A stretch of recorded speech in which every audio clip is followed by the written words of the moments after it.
Lisa. Welcome to Mama's Cocktail Hour live. I already told you I was coming out in these live streets and we were going to be connecting more. So today, get your cannabis, get your coffee, get your vino, whatever your poison is, and get your butt in here because we got lots to talk about. All right. So we are going to talk about Vlad TV. Okay, he's here on YouTube. He has lots of controversial content because of the nature of the content that he does. Okay, so he does some exclusive interviews, but a lot of people like to call him a culture vulture. A lot of people says that he's like kind of like abusing hip hop, but he is a journalist out in these internet streets. So we're going to be talking about Vlad TV and an explosive interview that he says that, in quote, Diddy is going to hate me for the rest of his life after I drop this next interview. Okay, so we're going to get into all of that. We are also going to get into the Knicks. So it looks like Josh Hart was suspended. So Josh Hart from the New York Knicks was suspended after winning the cup, the NBA Cup, and sticking his finger into Jalen Brunson's butt. Yes, you heard it. That is true. We're going to get into that. And then finally, we have a update, kind of the most gruesome update that I feel like I have heard thus far in the D4VD case. So we're going to get into that. And that one, my friends, is why we're saving it for last, because I have so much to talk about when it comes to D4VD. I've been doing my research. I've been in these internet streets, and I am here live tonight to be with you guys, okay? So let's get into it. I have my water today. So I don't got no vino, but today it is agua. So let's dive into it, okay? So let's get into Vlad TV. Vlad saw the documentary come out, and everybody is trying to beat what I feel like 50 did with the Reckoning documentary. Now, here on Mama's Cocktail Hour, we spoke about a lot of the controversial stuff that is happening after the aftermath of the documentary, okay? And it don't got a lot to do with Diddy. It has a lot to do with New York rappers, okay? If you guys don't know, it looks like who is it? David East. God, these it's getting hard to remember these people now. So Fabulous, Jim Jones, David East all have a podcast, okay? So on the podcast, they briefly touched on the Reckoning. And basically this is what happened, okay? They started saying, how is it that someone can do a documentary that is negative in somebody else's name? Why can't that person be a part of it? And then they fix their stuff and they're like, oh, wait, there's lots of documentaries about people who passed away and they're not even here, or maybe they're a murderer. But so they caught themselves. Anyways, bottom line, the only reason why any of that is important is Jim Jones now has opened up the door to 50 Cent by him saying something about the Reckoning, basically saying that it's kind of like putting a man's sex tape out, okay? That is what they all agreed on.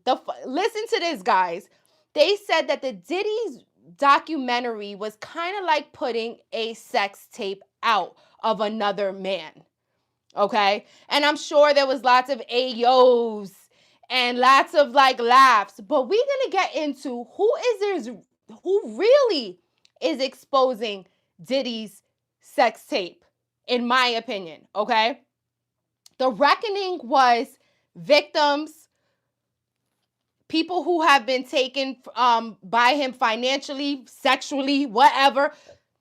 The Reckoning was basically shedding light to, if you've been in YouTube, or if you've been on YouTube, you know, for years you've heard the stories about Tupac, you've heard the stories about Biggie, you've heard the stories about Kim Porter, right? Like, this is not all new. Like, this is all stuff that if you've been on these internet streets, we have been hearing these stories for a really long time. Okay, so Dave East, Jim Jones, Fab said that the Reckoning was like putting a dude's sex tape out, okay? But we're gonna get into who's really putting a dude's sex tape out, okay? As we move on to Vlad TV. What's up, guys? If you guys are here, it's getting hot and heavy. Get your cannabis, get your vino, get whatever. We are going to go through some topics. Hello. Don't forget to subscribe. A lot of you guys aren't subscribed yet. So please subscribe to the channel because I do all things pop culture, trending topics, and let's get into it, okay? So remember, let's go back to Vlad. Vlad said, Diddy is going to hate me for the rest of his life after I drop this interview. Okay, there was a follow-up tweet that basically said that, it's going to explain everything. And I'm over here thinking, okay, so 50 just dropped The Reckoning. Mad people are talking shit about it. Vlad, as a journalist, wants to get in there, and he's going to drop an exclusive interview. So I had my ears to the streets so that you don't have to, okay? So Vlad drops that tweet as anticipation for his video. And the video he dropped is with a freak-off worker of Diddy's called Sly Diggler, okay? This is a ex-worker of Diddy's that was having sexual relations with Jane Doe, aka 50 Cent's baby mother, okay? But everybody knows what that name is, but because her name in the courtroom was like sealed, we're just going to refer to her as 50 Cent's baby mother or Jane Doe, okay? So apparently this guy, ex-worker, came up in the court case with Diddy, so he is verified as a freak-off worker, okay? So Sly Diggler goes on Vlad TV and he is airing out his sexual encounters with Diddy, okay? And 50 Cent's baby moms. Airing it out, it gets dirty, but I didn't even think how dirty can it get. So let's go back to Jim Jones, Dave East, and Fab saying that the documentary being dropped was almost like you dropping a man's sex tape. Let's fast forward now, guys, to the actual person who is like putting out a sex tape type of thing in the internet, Vlad TV. Sly Diggler is a freak-off worker of Diddy's who goes on to expose that Diddy's man job down there, his, is 3 inches small. And that he may have something called, or Vlad then researched this and suggests that Diddy must have a micro penis. Vlad then goes off with Sly Diggler, and after they take a break, they come back. And during this break, it looks like Sly Diggler showed Vlad TV a still picture that Vlad shares with us, and then a video of Diddy during one of these freak-offs that he had in his phone just to confirm the information. So Vlad comes back to the interview and says that he sees Diddy in the video covered in baby oil, that he was shocked because he thought that Diddy was covering everybody else in baby oil, but not himself.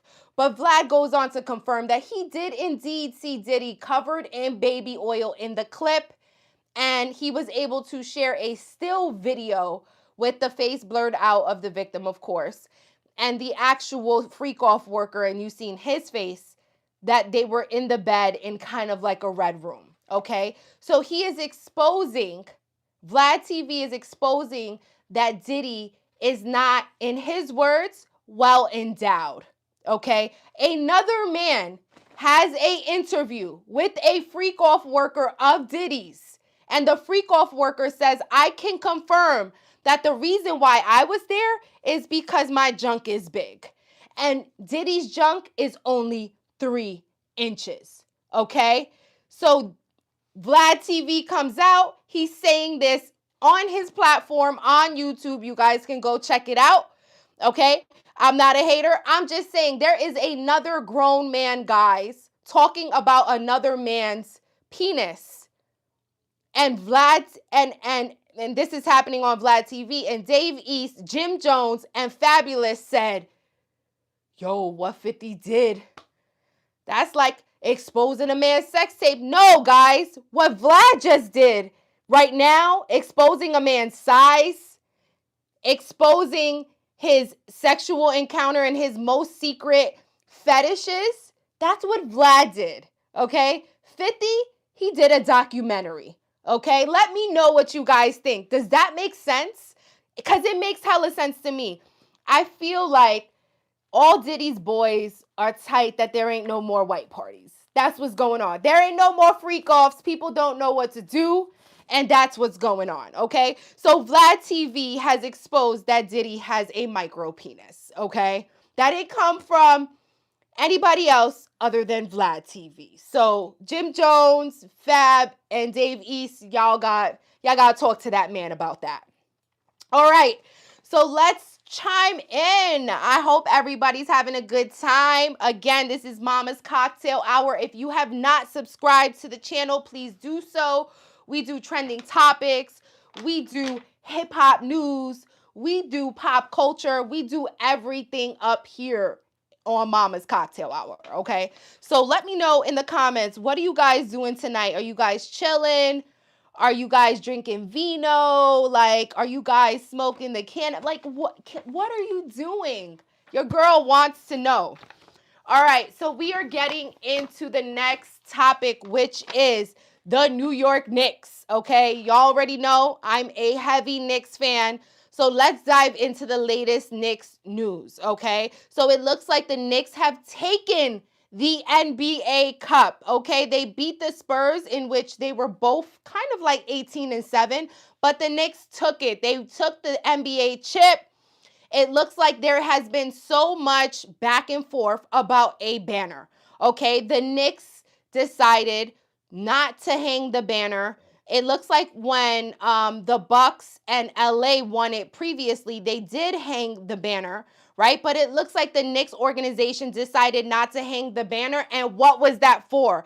It turned into a whole frenzy, okay? Everybody's talking about why they feel like it should have been hanged. Other people are talking about why they think it shouldn't be hanged. And there is so much bullshit going around.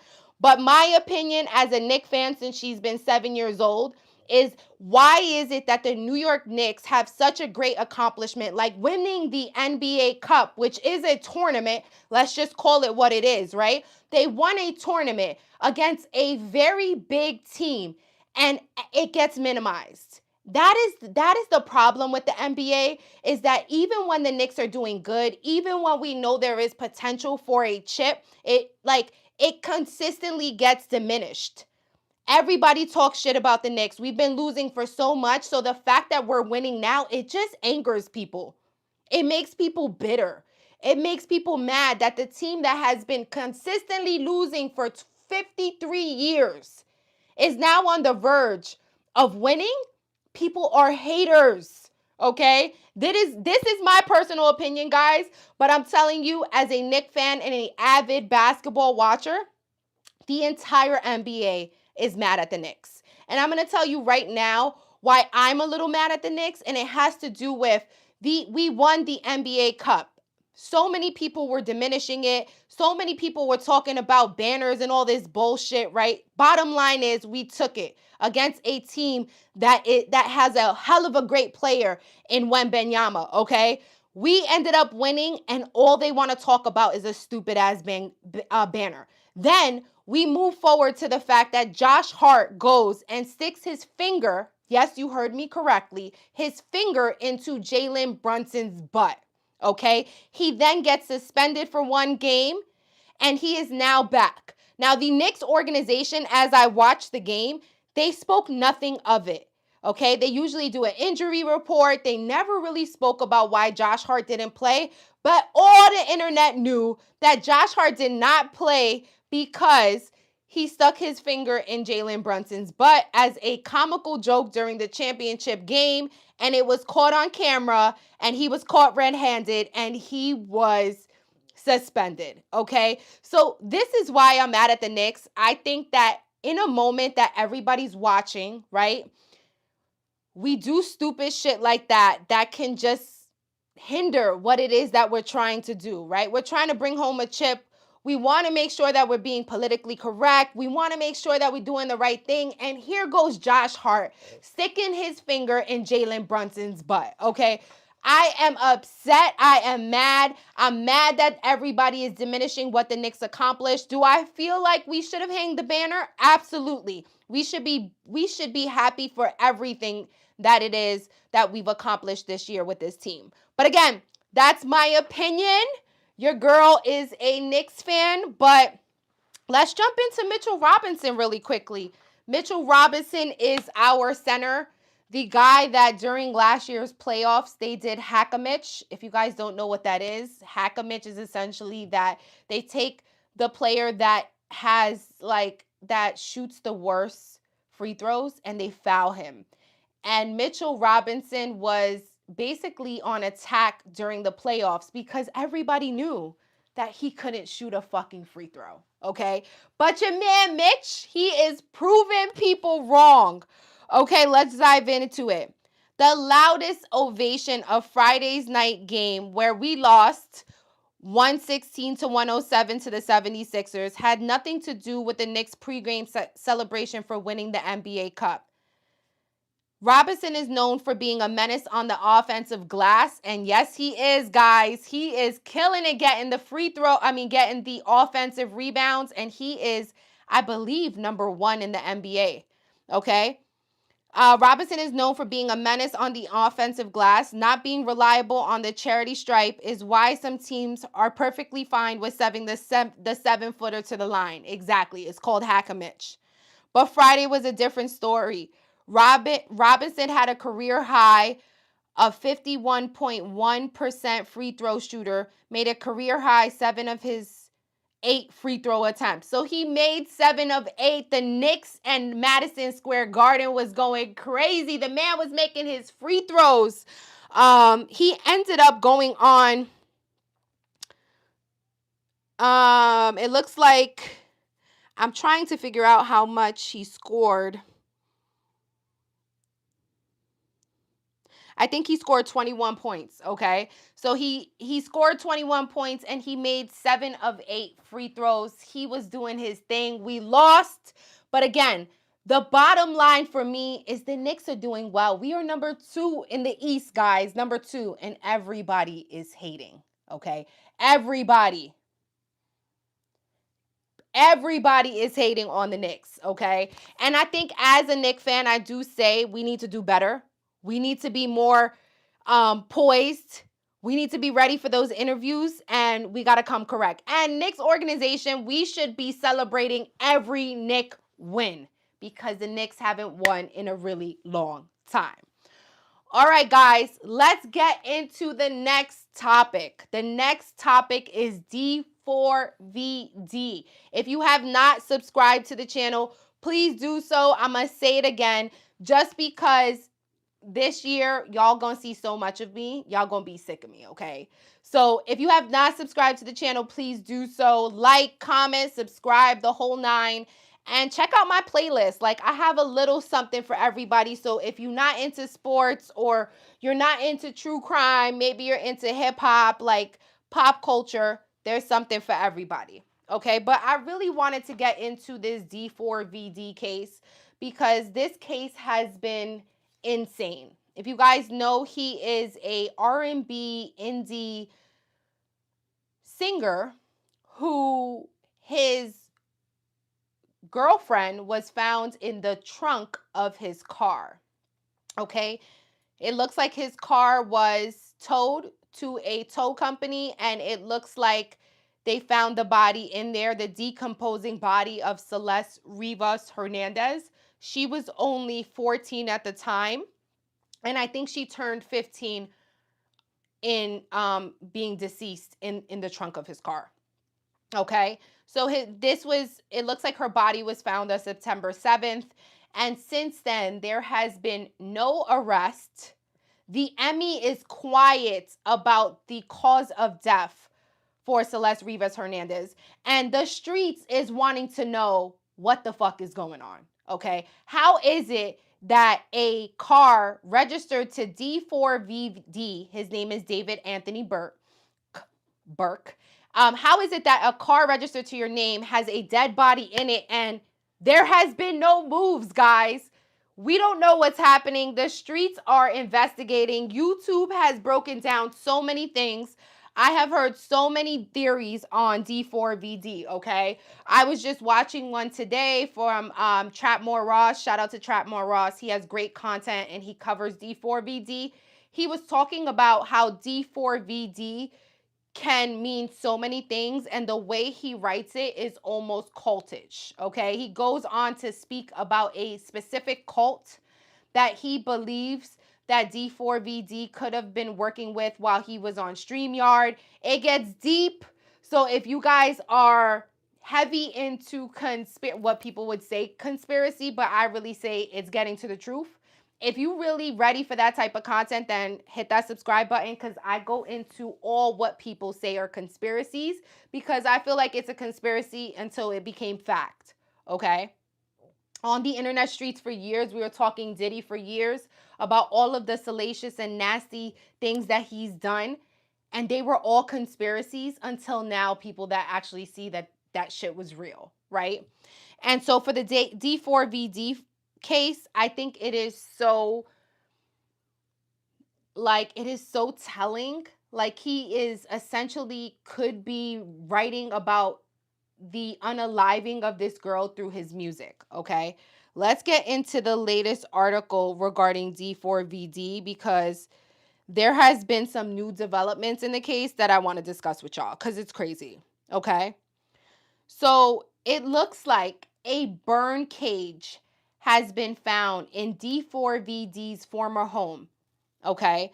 A private investigator has claimed he found a 55-pound bird cage inside the former Hollywood Hills home of David Burke. On Tuesday, December 16th, California PI Steve Fisher, who said that he was hired by the rental property owners, had allegedly found the incinerator, adding it was unused and still in its original packing, okay? Fisher noted the incinerator burns at 1,600 degrees and said that crematoriums,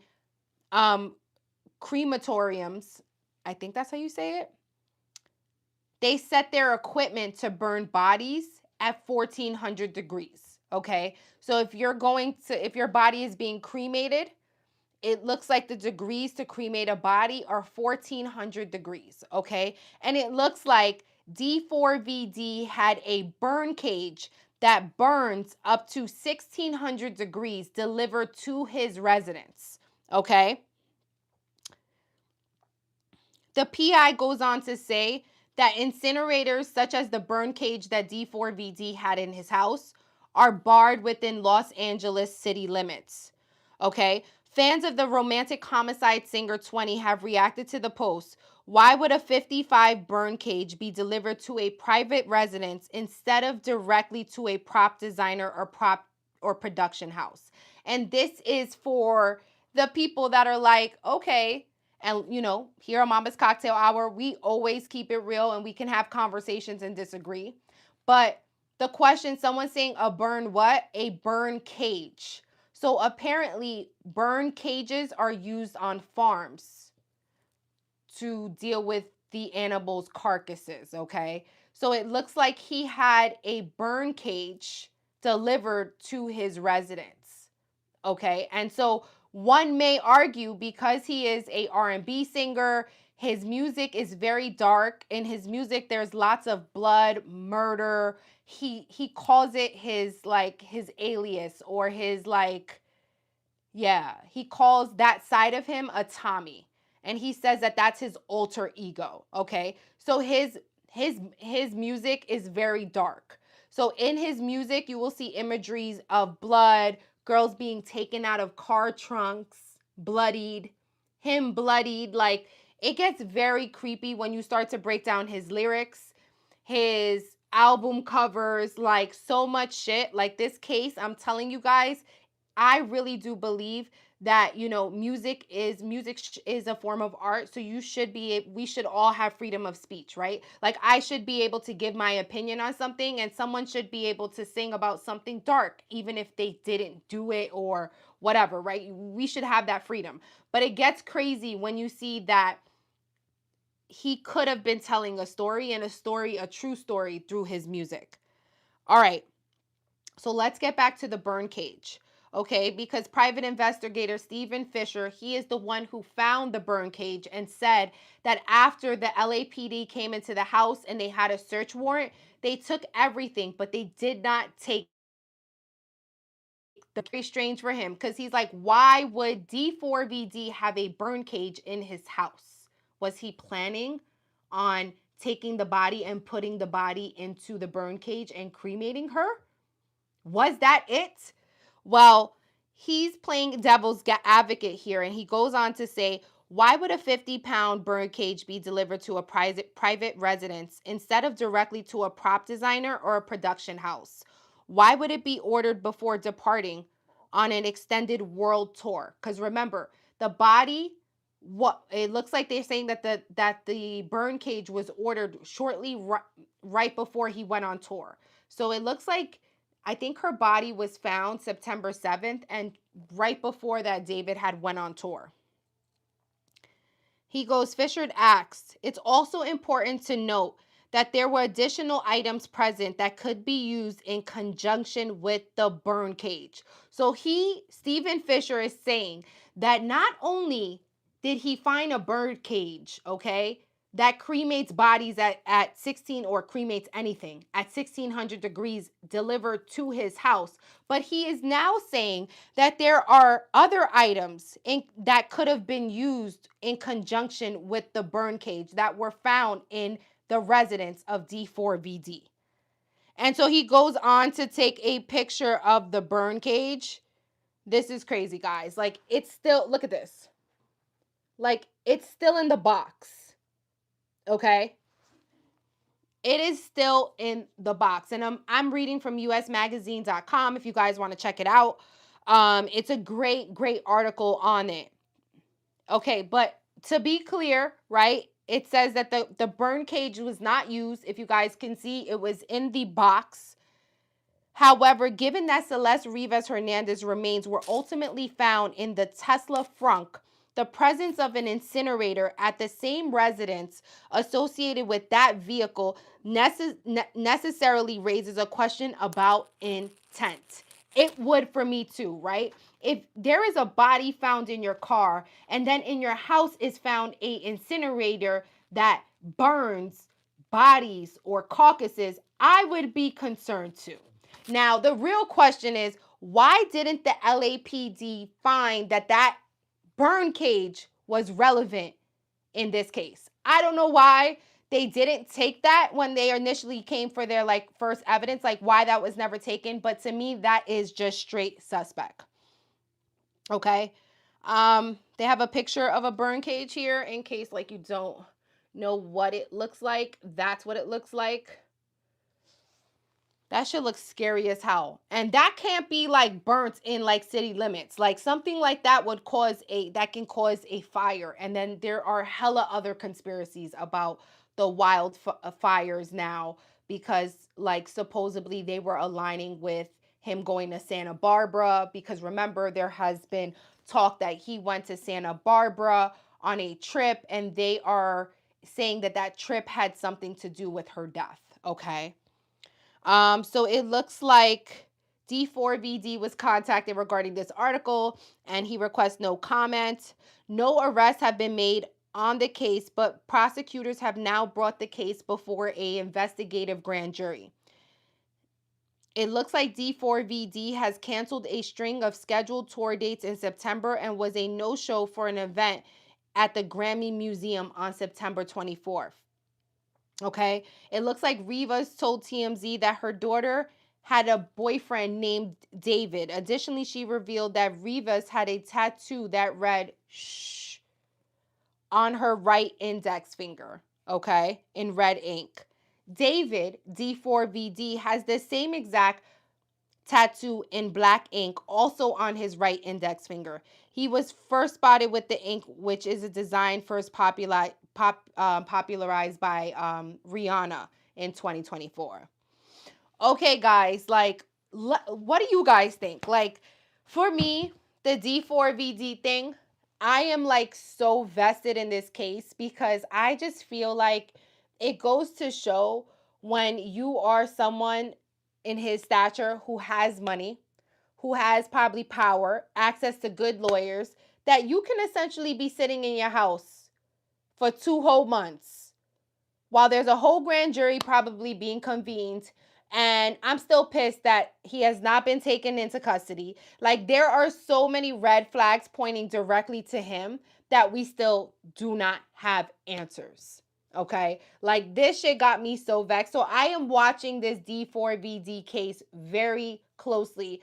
But if you guys want, you guys let me know in the comments about it. But I've heard some wild conspiracies regarding D4VD, about his involvement in possible cults, his involvement because he was on Discord and it looks like that's how he met her. He met her through Discord. So about the grooming, about so many things that we can get into. So drop me a comment and let me know what you think. I appreciate y'all coming on this live. Let me know in the comments what y'all want to hear about, what y'all want me to talk about. I need y'all feedback. Don't forget to subscribe to the channel. If you have not subscribed to the channel, please do so. We will be doing lives frequently. We will be talking about everything trending right here on Mama's Cocktail Hour. So don't forget to hit that like button and turn on that notification so you could be alerted when I'm going live so that you can come in and we could talk. All right, guys, I will see you guys on the next video. Bye.